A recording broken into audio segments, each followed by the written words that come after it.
Hello folks, welcome back to the channel. You join me today on the Triumph. Still not able to get my mirror set correctly. Power end's coming soon. So today I've got the drone with me. That's the kind of the purpose of the video, is to hopefully get the drone in the air, but it is quite windy, so I'm not sure how that'll go. And also to show you what I've put on the bike.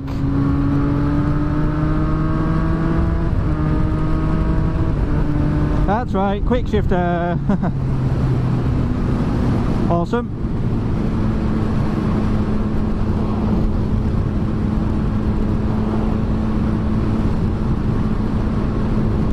First stop, as usual, for fuel. Not that this bike's thirsty, but we'll just go and top it up, although the light is on anyway, so we do need some. I think my ass crack's hanging out, I don't really care. I've just got normal jeans on today because I'm not going silly. And it's a bit cold in the Derriere region. And yes, I fitted it myself. Are you amazed? Because I bloody well am. So far it's working anyway. I give it a good test run, and then I give it a test today after I had to alter the tune to the new pipe. More about that in a minute. So yes, the pipe. I noticed after fitting this Delcovic 225mm can and link pipe, I thought it was a cat delete pipe. It's actually not. I was mistaken. The cat is actually built into the header, so to remove the cat you need to take the headers off. Anyway, so it shouldn't need a remap or anything like that, because the cap hasn't been removed. And also Delcovic states they build their pipes to not need any kind of remap. So I thought, well, that's an advantage. I'm not too fussed about the cost, but I don't really have anywhere what I would consider local to get a remap done. And so many places are backlogged with work due to the current situation that's facing the world and the UK at the moment. So I thought, well, that seems like the best option. But no, I noticed after fitting the pipe, it sounded a lot better at lower revs.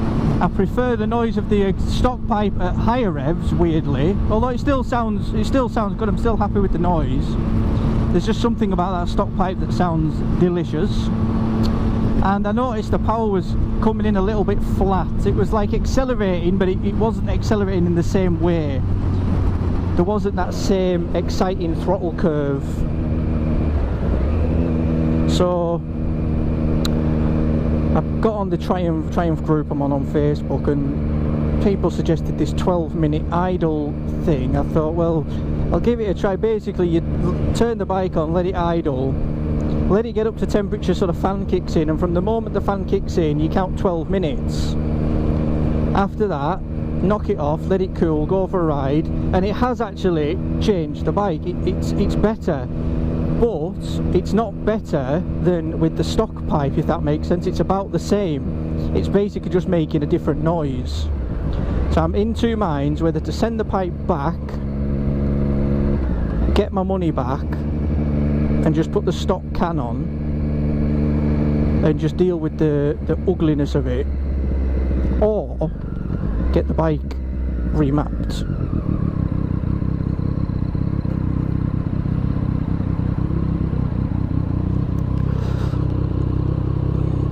So I'm undecided.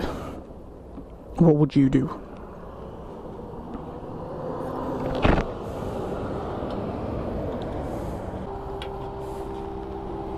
Hmm.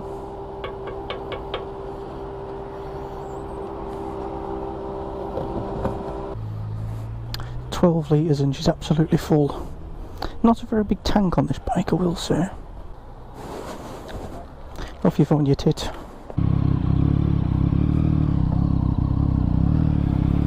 I didn't think to actually check if the information is still available to me. 137 miles I got out of the tank. Yes, I'm still recording. Yeah, so 137 miles I got out of the tank. But that was, what would you call it, enthusiastic riding, so I'm not going to complain at that. I don't care if it did 80 miles to the tank, I'd just fill it up sooner. Simple as that. Plus, only being a small tank, it's not actually costing as much to fill up anyway, so either way it's still doing pretty decent MPG.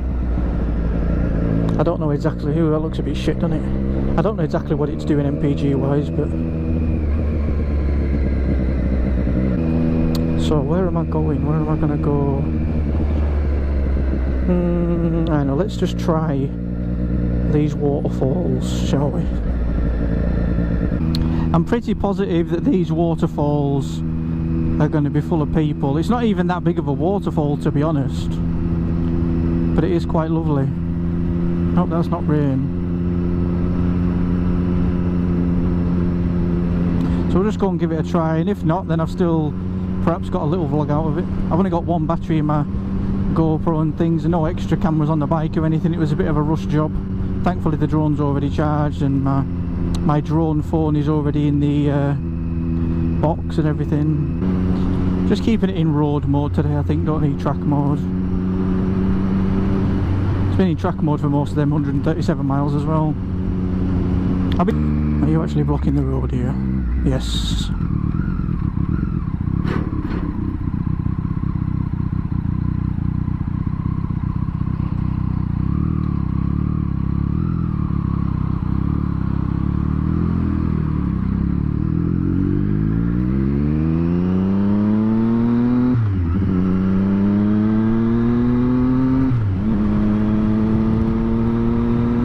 At least he at least he moved and acknowledged me. I keep doing that. The clutch, the gear lever is just a tiny little bit high. That's the next job to do, is just adjust that down just one notch. It just needs to go down a tiny little bit, less than a centimetre, and it should be perfect. It's just, in bike boots, it's just the angle that your legs are at and things, it's just a little bit inconvenient to get it the full swing. I wasn't expecting this to be like this today anyway.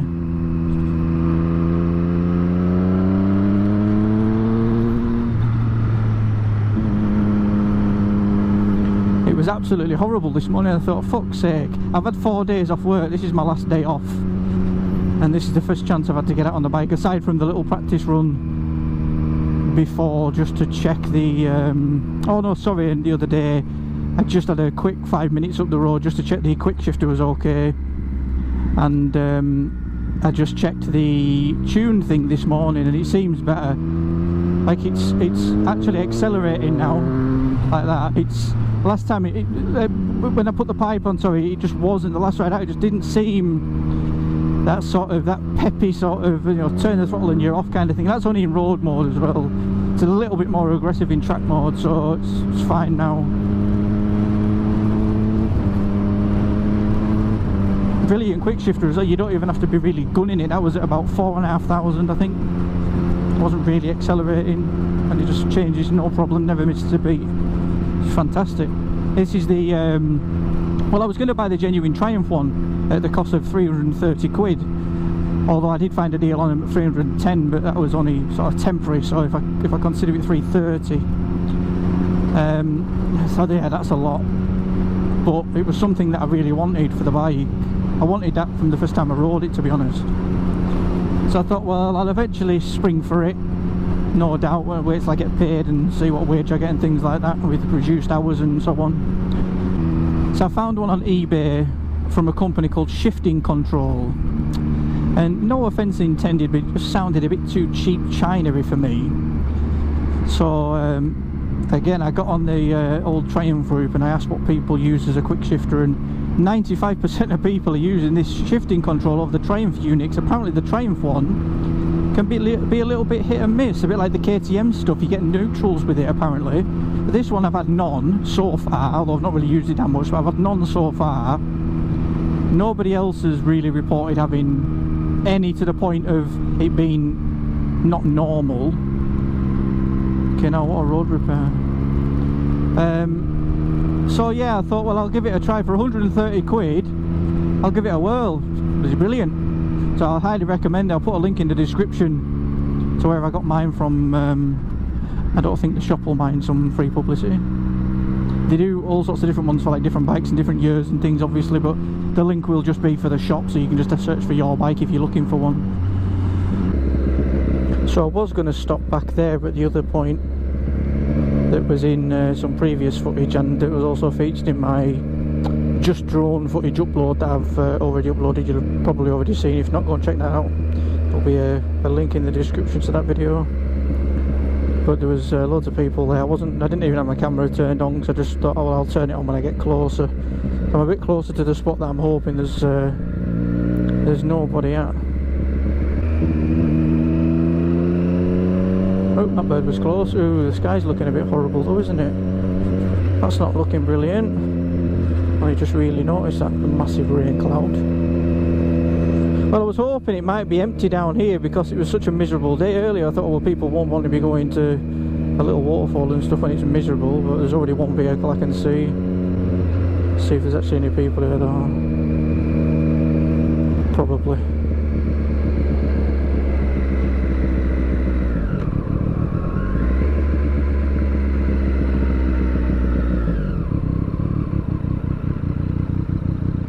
Is there? Yeah, they're picnicking down there, aren't they?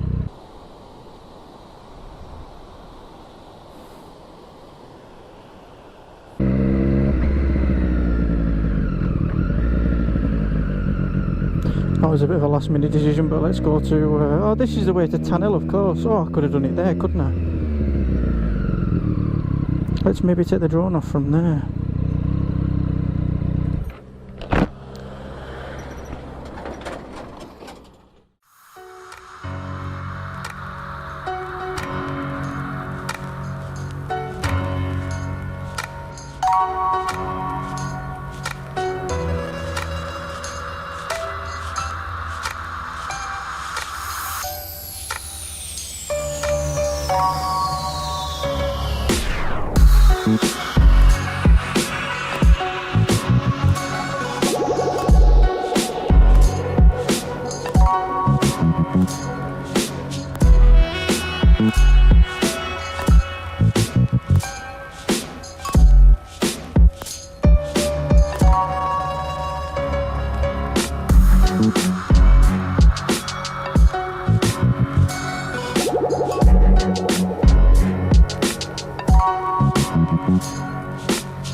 So I hope you liked that drone footage there that I got. I don't know how much there'll be.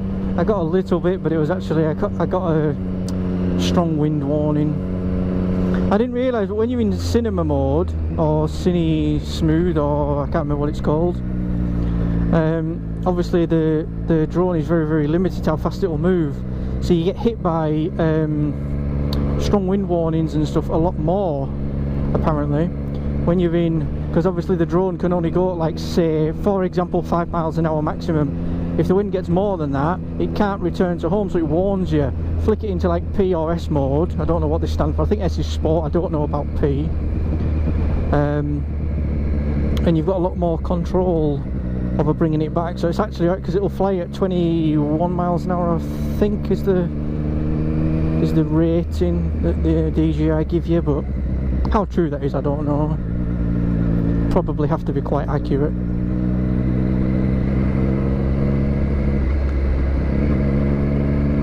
I've got a giveaway coming up. It's not going to be anything major, it's not a motorbike or anything like that, but a giveaway is a giveaway, so watch out for the giveaway. If you heard this part and you got this far in the video, let me know in the comments that you're interested in the giveaway. Just have a look at this. Shame about that black cloud bit. I live literally 12 miles from here, and I'm very thankful and lucky to do.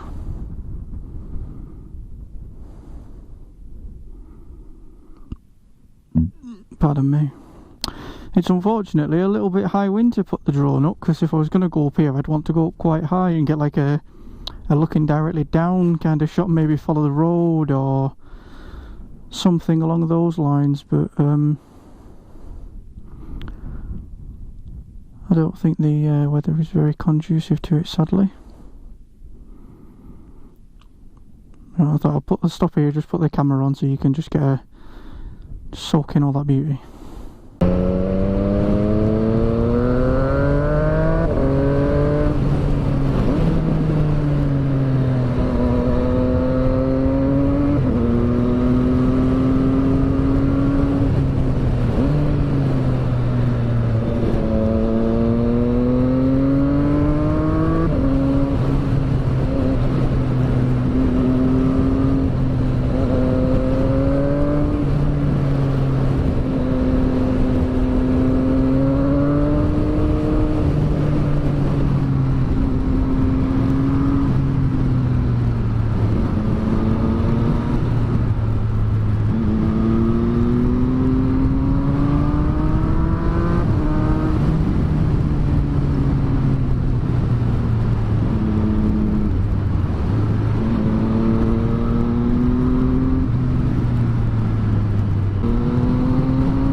So yeah, it was unfortunately a little bit windy up Buttertubs Pass. Fucking sheep. Nearly had an incident on this road before as well.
a little bit more footage captured for you. Hope you're enjoying it.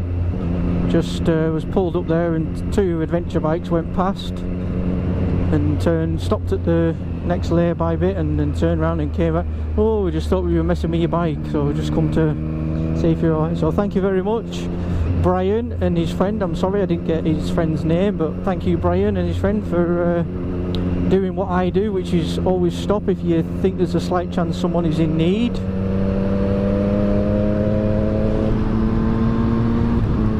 I know he watches YouTube while he's been working from home. He was saying, we had a bit of a chat and he was interested in seeing the drone fly, so I showed him some bits and pieces with my very limited knowledge. Very nice chaps to speak to. I told him my YouTube name and told him to leave a comment, so if he sees this, there we go. It was nice to meet you, Brian. Maybe see you on the road again sometime.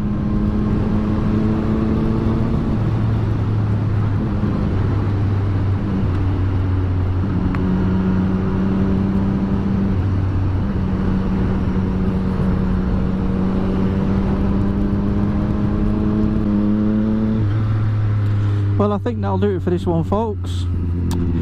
If you're enjoying the drone footage and you enjoyed today's video, hit the like button, subscribe, share, comment, all that good stuff. And we will see you on the next one.